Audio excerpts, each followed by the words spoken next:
Hey guys, welcome to TYT Sports. Ben Mankiewicz here, and we have a new guest to introduce. Delighted to do this. Francis Maxwell is our World Cup expert. No, take it. I'll take it. I'll take it on board. I mean, if you're going to throw expert around, I'll take it. Our soccer expert, our football expert. Football. Yeah, back off.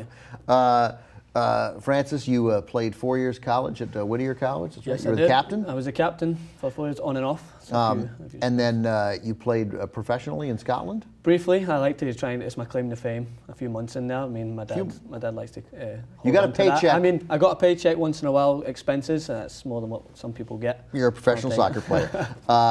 We'll take it. And like a good Scotsman, you hate the English. Well, I mean, I don't want to start off on a wrong foot. No, but I mean, go ahead. Start off on the wrong foot. I don't technically.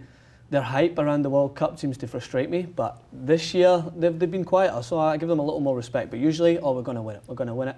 And when and during the World Cup, you'll be watching whenever England plays. You'll be rooting for whoever they're playing. I mean, I've got a variety of jerseys ready around for me to throw on. Whoever they play against, I'll have them ready, and my flags ready. But all right, good for you. Okay, so good. Let's do. We're going to preview. Our plan here is to preview all 8 of the groups eventually before the World Cup starts in June. We're going to start here with Group A, which is Brazil, Croatia, Mexico, and Cameroon. I know enough about this to know that Brazil has got to be the favorite. Yeah, well, thanks to Bleacher Report, they actually gave us out these predictions, and they've straight away they've tipped Brazil to be the team to go through. I mean, to go through as leaders of this group. Personally, I think that Brazil could go all the way. In my view, I think they're going to take this group. There's no doubt. I think they're going to take it and go through. However, in my view, they've got a great chance of winning this competition. They are the host nation. I mean, everything's a big factor when it comes to the competition. Everyone knows that the host nation has got great backing. I mean, the fact is that if you don't, I don't know if you know the Confederation Cup. It's a huge competition that was played recently, and Brazil won it, and they beat the holders, Spain. So they're going into this thing flying with confidence. And where was that? Was that also in Brazil? Yeah, they had that in the same place as the World Cup. Yeah. So I mean, Brazil, in my view, they used to be about flair. They used to be about amazing players such, I don't know if you know, Ronaldo, Ronaldinho, Roberto Carlos. These guys were really good. They were good with the ball. They were easy to watch. However, now they're fast-paced. They shut everything down and they hit counter-attacks. That is a big factor I think they're going to take into They this always game. seem to me to be, every World Cup, every international competition, they seem faster than whoever they're playing. Well, I mean, and you can see it within the first 2 minutes. You're like, these guys are they're fast. Absolutely, I agree. And they've always had that speed about them. It's always been about speed, but it's also been about the flair.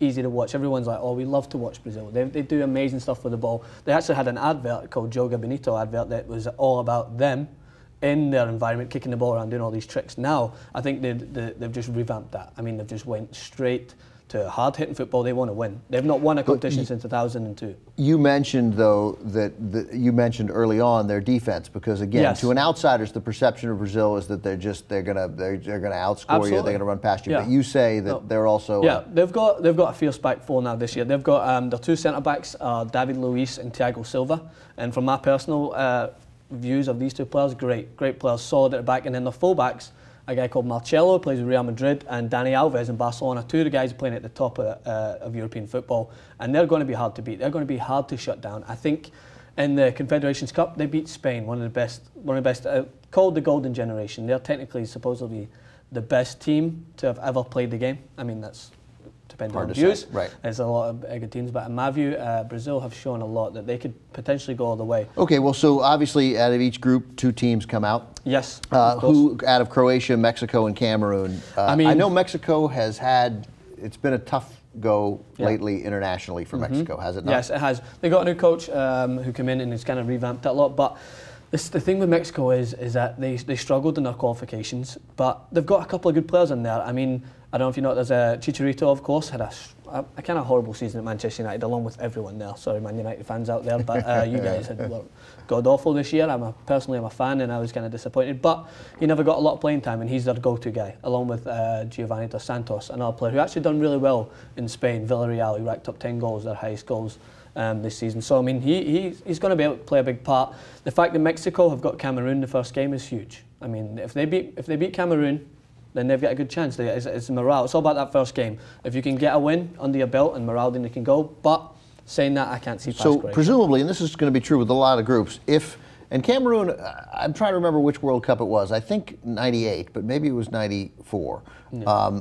Cameroon made noise. Yeah, and the world rallied around Cameroon. It's the same a lot with the African teams. They're very fast and strong, and they hit you hard, and they're very good at counter-attack, but they struggle defensively. I mean, that has to be said. I think they made, if I'm not mistaken, I think they made the final 16. I mean, I know you guys don't call it the Sweet 16, but it was alongside them teams like Senegal, who made the most noise in 2002. They had a great run at it, and it's because they hit teams on the counter-attack, which is a big factor. Ghana is always a problem, especially the United States will know. They're kind of praying for Ghana to have a problem. We'll get into Ghana later, but let's assume, because this is how this all breaks down, if Brazil is as good as everybody thinks they are, and they're the host nation, and they just came off the win, that if Brazil sweeps, if Brazil wins all 3 games, and everybody beats Cameroon, then this really comes down to 2 things: the Croatia-Mexico match, and how badly you beat Cameroon. Right? Isn't that? Well, I mean, that or how badly you lose to Brazil. I mean, I don't want to dib any team all the way up.